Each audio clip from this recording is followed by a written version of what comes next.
우리는 세계 역사의 주인 되신 하나님을 믿습니다. 저 이스라엘을 선택하시고 2000년 이상의 방황 가운데 나라를 잃어버리고 살았어도 하나님께서 세우신 나라를 통해서 영광 받으신다라고 하는 역사성을 우리는 믿습니다. 그럼에도 불구하고 지금 이스라엘이 팔레스타인 사람들을 죽이고 공격하는 모습을 보면 참 안타깝게 그지없고 우리가 동조할 수 없는 살인 행위라고 생각이 되어집니다. 미국의 역사성도 하나님께서 영국에서 자유를 찾아서 참으로 미지의 땅으로 갔던 프로테스탄트 사람들의 그 노고와 수고의 역사성을 통해서 하나님이 세계 경찰 국가로 세워준 것을 믿습니다. 그럼에도 불구하고 지금 미국에서 일어나는 대통령의 그 모습은 세계 평화가 아니라 세계의 경제적인 모든 문제에서 우리나라도 피할 수 없는 압력으로 다가오기 때문에 동조할 수 없습니다. 하나님의 교회가 전국 방방곡곡에 세워져서 태극기가 만들어지고 국가가 만들어지게 되고 그 과정에 독립운동가들 중에 그리스도인들이 포진하게 되고 건국하는 데에 많은 기도가 있었고 공산당의 어려움 앞에서도 분연히 하나님 앞에 기도함을 통해서 이 나라를 이렇게 세계적인 선진국 대열로 되게 도와준 것도 하나님의 은혜인 줄로 믿습니다. 그럼에도 불구하고 교회가 교회를 동조 못하고 일부 목사님들의 정치 형태에 대해서 우리는 동조를 하지 못합니다. 우리 미문교회는 보편적인 그러한 교회의 모습입니다. 이단같이 어떤 특정한 사람이 교주가 되어서 구원의 길을 제시하고 하는 것은 결코 아닙니다. 역사적으로 보편적인 성경 해석을 이루어지고 있고 하나님 앞에 우리 교회가 사회를 향한 세상을 향한 그러한 모습도 보편적인 교회의 모습입니다. 우리 교회가 속한 교단은 대한예수교 장로의 합동 측입니다. 우리나라의 교단 중에 제일 큰 그러한 교단에 속해 있습니다. 우리 미문교회가 오늘 오신 모든 분들을 환영하고 축복합니다. 옆 사람하고 인사합시다. 환영합니다. 축복합니다.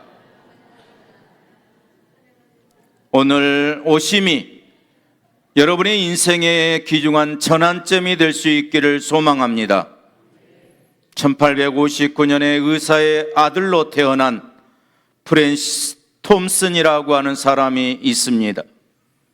톰슨도 자기 아버지같이 의사가 되기를 원합니다.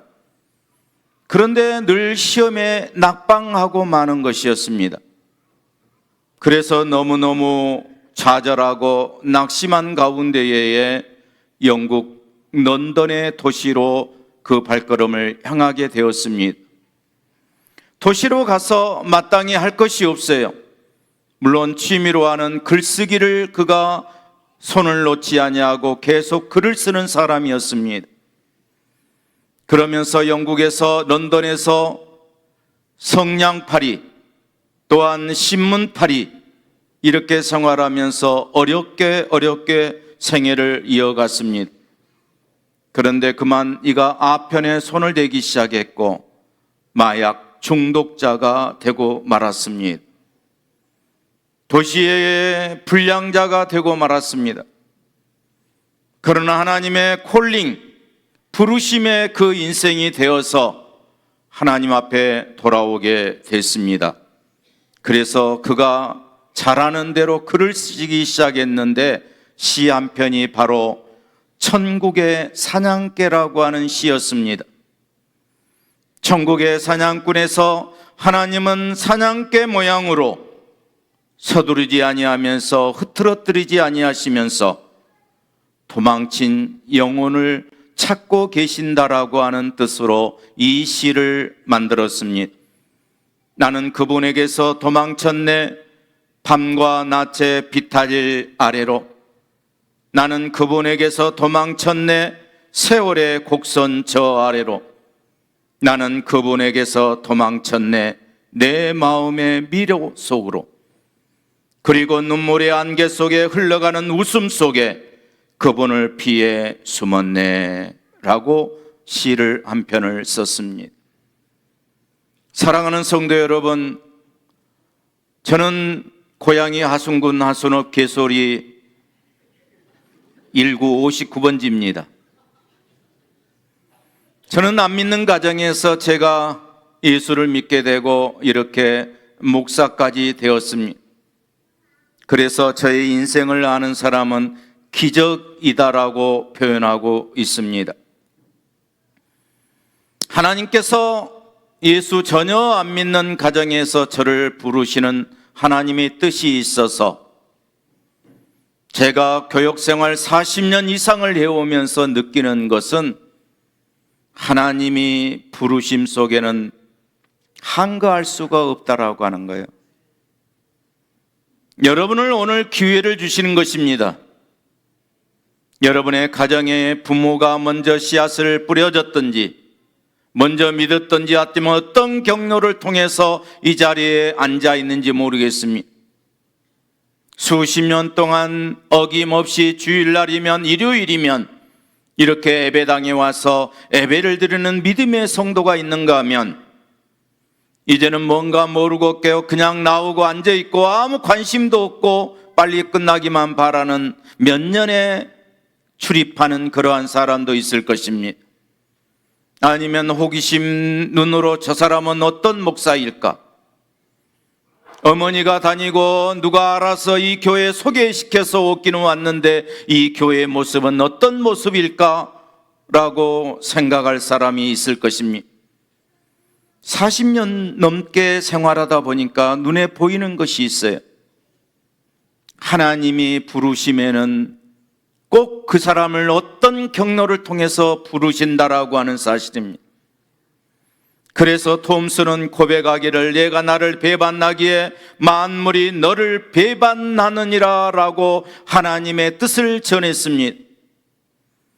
톰슨은 이 작품에서 하나님은 전지전능하신 데에 반대로 여러분을 매우 지극히 사랑하시는 분이기 때문에 여러분에게 기회를 주시기 위해서 오늘 또 부르심이 있다라고 하는 사실입니다. 그가 결국은 자기의 꿈과 비전을 다 내려놓고 나락으로 떨어지는 불량자 인생이 되고 마약 중독자 인생이 되었지만 그럼에도 불구하고 그는 사냥개같이 여전히 자기를 쫓고 계시는 하나님의 은혜를 경험했기 때문에 하나님 앞에 돌아와서 이 시를 썼다라고 하는 사실입니다. 맹렬한 사냥개가 자기를 괴롭히면 인생이 괴로워지는 것입니다. 실패가 거듭이 되고 자기가 낙심되고 내려놓아야 될 일들이 너무나도 많아지는 것입니다. 그런데 인생의 종착지에 하나님 앞에 돌아와서 느끼는 감격이라고 하는 것은 부모님이 뭐가 있기에 저렇게 미문교회를 잘 다니실까? 내 친구는 뭐가 있기에 저렇게 미문교회를 들락거리면서 나를 오라고 할까? 나를 이렇게 귀찮게 할까? 라고 생각할 줄 모르겠습니다. 그럼에도 불구하고 결국은 감격하게 된다라고 하는 것이 이 마약 중독자 인생을 살았던 프랜시스 톰슨의 고백이라고 하는 사실입니다. 이 소설가 체스터톤이라고 하는 사람은 프랜시스가 1907년에 사망하니까 이런 말을 했습니다. 우리는 가장 위대한 시적 에너지를 잃었다라고 표현하고 있습니다. 그런데 정작 톰슨의 에너지는 어디에서 나왔습니까? 교회에서 나오고 하나님에게서 나왔다라고 하는 사실입니다. 여러분의 에너지는 어디에서 나오고 있습니까? 가정에서 여러분 부모님이 차려주는 밥상에서 나옵니까? 사랑하는 사람을 만나서 가정을 부부가 되고, 아니면 그 사이에 태어나는 내리사랑이라고 또 자식의 자식을 벌어오면서 그 사랑에서 에너지를 받게 됩니까? 여기에 한 인생을 소개하려고 합니다. 성경에 나온 다윗 인생입니다. 다윗은 120년 동안, 아니 더 많이 사는 그러한 인생이었지만, 그 인생이 80년의 자기의 인생을 되돌아보면서 고백하는 내용이 나옵니다. 사무엘하 23장 1절의 말씀입니다. 화면을 보시면서 같이 봉독합니다. 시작. 이는 다윗의 마지막 말이라. 이새의 아들 다윗이 말하며 높이 세워진 자 야곱의 하나님께로부터 기름 부음 받는 자 이스라엘의 노래 잘하는 자가 말하노라. 아멘. 이스라엘의 국기가 별입니다. 그 별은 다윗이 새벽별을 보면서, 다윗이 저 하늘의 별을 보면서 그 하나님의 사랑 에너지를 느꼈던 것이 기념되어서 지금도 이스라엘은 별을 국기로 삼고 있습니다. 그 인생이 고백한 내용이 하나님의 기름 부음 받고 하나님의 은혜라고 하는 사실입니다. 그래서 지금도 이스라엘 속의 마음속에 최고의 존경하는 사람이 바로 다윗이라고 하는 사실입니다. 다윗의 이명, 다윗의 이력서에는 항상 하나님이 나와 함께 하신 사람이라고 하는 이력이 붙어 있습니다. 그래서 사무엘하 5장 10절은 이 고백하고 있습니다. 시작. 만군의 하나님 여호와께서 함께 계시니 다윗이 점점 강성하여 가니라. 아멘. 여기 오신 모든 분들 가정에 다윗의 집과 같이 강성해 가는 은혜가 있기를 축복합니다. 그러면 어떤 사람에게 이렇게 콜링해서 우리를 미문교회로 인도하신 하나님의 의도하심이 있게 되고, 그 뜻이 무엇이냐라고 하는 거예요. 그것은 바로 믿음을 갖기를 원하는 것이었습니다. 다윗의 80 노객이 하나님 앞에 고백으로 이루어졌던 그 인생의 별과 같이 빛나는 이상은 하나님께서 자기에게 부어주신 환경이 문제가 아니었습니다. 형들은 집에 있고 자기는 이제 베들레헴 골짜기 다니면서 양들을 몰게 되고, 어떤 재능을 주어서 물맷돌을 돌리면서 일이나 맹수들을 쫓아내고 양들을 생명같이 여기는 목동 생활을 할 때에도 그는 여전히 하나님이 주시는 공급하시는 에너지로 살아갈 수가 있었다라고 하는 사실입니다. 믿음을 가지세요. 세상에는 허망한 것들이 많이 있습니다. 현실과 환상을 구분하지 못한 유명한 문학 작품 속에 돈키호테라고 하는 사실을 우리는 알고 있을 것입니다. 이 사람은 어느 날 진짜 기사가 되기로 작정을 하고 자기 이름도 남만차의 돈키호테로 정하게 되고, 빼빼 말라 비틀어진 말을 타고 긴 창을 들고서 저 풍차를 향해서 나아가고 있습니다. 그 과정에 산초 판사는 동조하기 시작했고, 그 연세 많은 이상을 품고 살아가는 이 돈키호테에게 점점 빠져 들어가는 것입니다.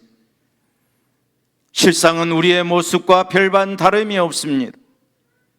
내가 사는 것이 허망한 것인지도 모르고, 내가 살아가는 것이 환상일 줄도 모르고, 이상한 괴상한 모습으로 창을 꼬나들고 삐쩍 마르는 그러한 말을 타고 가는 이 돈키호테의 모습이 우리 아닌가 싶습니다.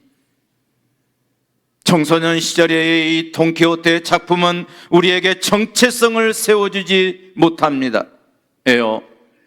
그 원작을 우리가 의미를 깨닫지 못하고 너무 너무 우리는 문학 작품 속에 빠져들었기 때문에 그 깊이 있는 의미를 깨닫지 못하고 우리가 문학 작품으로만 받고 돈키호테라고 생각하고 살아갑니다. 한 노인의 우스꽝스러운 모습과 한 노인의 우스운 그러한 이야기거리가 여러분 아닙니다. 우리 모두에게 던져주는 삶에 대한 정체성의 질문이 이 작품 속에 담겨져 있다라고 하는 사실입니다. 그러면 여러분은 어느 별을 향해서 어느 풍차를 향해서 여러분 달려가고 있느냐 이 말입니다. 여러분은 무엇을 들르고 달려가고 있고 아니면 여러분이 타고 가는 말이 어떤 상태입니까?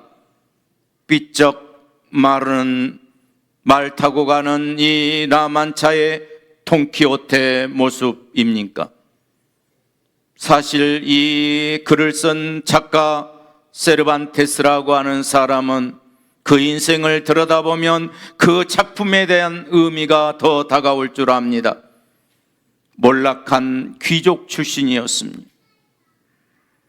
과거에 정말 어렸을 때에 굉장한 자존감으로 아마 이 중에 살았던 사람은 지금도 과거의 꿈을 먹고 살고 지금도 과거의 자존감으로 아마 들고 살아갈 것입니다. 현실 속에 부딪히고 있는 그러한 이상적인 현실의 삶이 우리에게 어떤 모습인가를 분간하지 못할 때가 많이 있을 것입니다. 군인으로 세르반테스는 참전했다가 부상을 입게 되고 납치되어서 포로가 되고 말았습니다. 노예로 전락하는 삶을 살았다가 간신히 도망쳐 나와서 풀려지는 인생이 되었는가 했더니 감옥살이를 하게 되었습니다. 그런 이력을 가진 이 세르반테스의 작가의 돈키호테가 쓰여졌다라고 하면 이 작품에 넘어 있는 그러한 돈키호테는 허구인 동시에 우리가 놓아버려야 될 창이 있고 우리가 내려야 될 바짝 마른 그러한 말이 있다라고 하는 사실입니다. 그래서 온작을 아는 이 스페인 사람들은 자기의 정체성을 이 작품에서 많이 찾는다고 합니다. 사랑하는 성도 여러분, 여러분의 삶에 에너지가 어디 있습니까? 여러분은 어떤 말을 타고 인생을 살아가고 있습니까? 그런데 우리가 가지고 있는, 우리 기독교인이 가지고 있는 것은 자기들끼리 모여서 무슨 이상한 노래를 하고도 오고 목사의 설교를 듣고 예배를 드린다라고 하고 그저 흩어지는 그러한 이제 이상한 공동체가 아니라고 하는 사실입니다.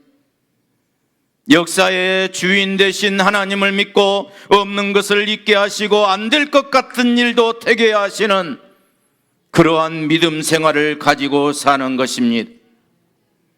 물론 일부가 그것을 잘못된 오해에서 이단이 생기기도 하고 해석하지 못한 삶 가운데 정치적으로 이념에 빠져들어 가지고 이상한 말을 하는 사람도 많이 있는 것은 사실입니다. 이기적으로 자기만을 사는 그러한 나라들도 이렇게 세계적인 지탄의 대상이 되기도 하는 것입니다. 그러나 믿음으로 산다라고 하는 것은 우리의 바운다리를 만들어가는 것이 문제가 아니고 저 역사를 주관하고 계신 하나님이 일하게 하심을 바탕을 이루게 하는 것입니다. 믿음 아니고는 부름심 콜링 속에 하나님이 우리의 인생을 책임지고 일하실 수 있도록 해주시는 사건이 없다라고 하는 사실입니다. 우리가 하나님을 알게 되고 하나님 앞에 맡기게 되면 우리의 삶에서 먹고 사는 문제가 아니게 됩니다. 그 어떤 상황도 문제가 되지 아니하는 것입니다. 우리가 어떤 믿음으로 사느냐에 따라서 하나님이 움직여 주시는 것입니다. 우리가 하나님 앞에 전적으로 의지하는 믿음이 있다라고 하는 것은 하나님이 우리를 포용하게 되고 우리의 인생을 별과 같이 빛나는 인생으로 역사해 주실 줄로 믿습니다. 사무엘하 23장에 등장하는 믿음의 사람들은 칼과 창으로 중무장한 블레셋 사람들을 두려워합니다. 그런 데에 사람들이 두려워하는 데에 믿음의 사람들은 두려워하지 않습니다. 사람들은 자기만 살겠다라고 이기적으로 자기의 이득만을 추구하게 됩니다. 숨거나 도망칩니다. 그런데 믿음의 사람들은 혼자 남지 아니하고 혼자 남아도 믿음으로 싸웁니다. 그래서 결국은 하나님께서 그들을 통해서 승리하게 해주셨다라고 하는 내용이 사무엘사 23장에 기록되고 있습니다. 그들이 오직 믿음으로 했더니 하나님께서 도와주셨다라고 하는 사실입니다. 세계적인 커피하면 저는 별로 맛이 없던데 젊은이들이 조금 비싸도 스벅을 찾습니다. 이 스타벅스의 창업자 허워드 슐츠라고 하는 사람이 믿음의 사람입니다. 여기에는 조금 아픔이 있습니다. 미국에는 여러 믿음의 기업들이 얼마나 많은지를 모릅니다. 그런데 우리 스코틀랜드의 이 장로교가 먼저 주장을 하게 되고 우리나라도 이렇게 장로교가 제일 활성화됩니다만은 미국은 조금 달라요. 침례교가 더 활성화되어 있고 또 우리가 아는 안식교 교리를 가지고 있는 포용하는 그러한 교단들도 많이 있습니다. 그래서 스벅이 2단이니 3단이니 그런 논쟁거리는 있습니다. 그러나 믿음의 사람입니다. 1987년 8월에 일생일대에 그가 선택을 하게 됩니다. 그것은 미국 서부의 시애틀이라고 하는 도시에서 한 커피 전문점이 나왔는데 그 커피숍 체인점이 바로 400만 달러였습니다. 400만 달러에 매각한다라고 하는 기사가 나왔습니다.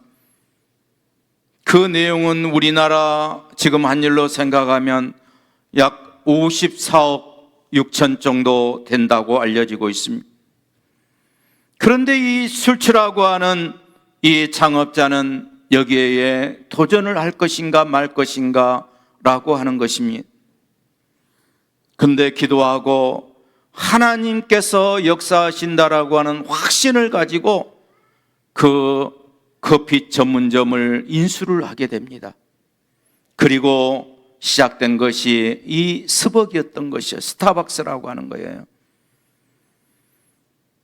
스타벅스 커피 한 잔에 담긴 성공신화라고 하는 책이 있습니다. 그 내용 중에 이 슐츠 회장이 고백하는 내용이 나옵니다. 연어가 고래를 삼키는 기분이었습니다 라고 고백을 합니다. 고래가 여러분 거슬러 올라가는 연어를 잡아먹고 살지 연어가 어떻게 고래를 잡고 삽니까? 그만큼 매우 어려운 도전이었고 어려운 선택이었다라고 하는 거예요. 그런데 그것을 하나님이 하셨다라고 하는 겁니다. 다윗이 골리앗과 비교해 보면 상상할 수 없는 그러한 대결이었습니다. 성경은 우리가 믿음으로 살 때에 하나님께서 이렇게 역사하여 주신다라고 하는 사실을 사람을 통해서 간증을 만들어 주시고, 옛날 우리의 조상들은 못 사는 사람들이 저 교회에 다닌다, 별 볼 일 없는 사람들이 교회에 다니고 연애당이니 무슨 당이니 많은 박해와 어려움이 있었습니다. 그런데 많은 사람이 그리스도인으로서 세계적인 인물이 나오게 되고 많은 사람들이 이 나라에 영향력을 행사해 주고 삽니다. 그래서 다윗은 시편 23편 4절에서 간증하고 삽니다. 시작. 내가 사망의 음침한 골짜기로 다닐지라도 해를 두려워하지 않을 것은 주께서 나와 함께 하심이라. 아멘. 여러분은 어떤 상황에 놓여 있습니까? 실패를 경험했습니까? 아니면 질병에 여러분 가족이 고통을 받고 삽니까? 어떤 산을 만나고 있습니까? 우리 모두가 다 인생 속에 그런 골짜기를 지나고 있고 허걱거리는 인생의 언덕을 지날 때가 많이 있습니다. 그럴 때에 다윗을 붙들어 주시고 역사하셨던 하나님께서 믿음을 가지고 교회 출입하면서 하는 여러분에게 힘을 주실 줄로 믿습니다. 하나님이 여러분 편입니다. 수많은 사람들이 이것을 위해서 간증했고 이것을 알았기 때문에 교회에 다니는 것입니다. 교회가 목사가 잘나서 성도가 친절해서가 아닙니다. 하나님 바라보면서 승리하는 삶을 살아가는 거예요. 여러분 마음속에 에너지가 나오는 하늘을 바라보면서 하나님이 주신 공급함으로 이 세상의 남은 인생도 한번 살아볼 수 있기를 권면합니다.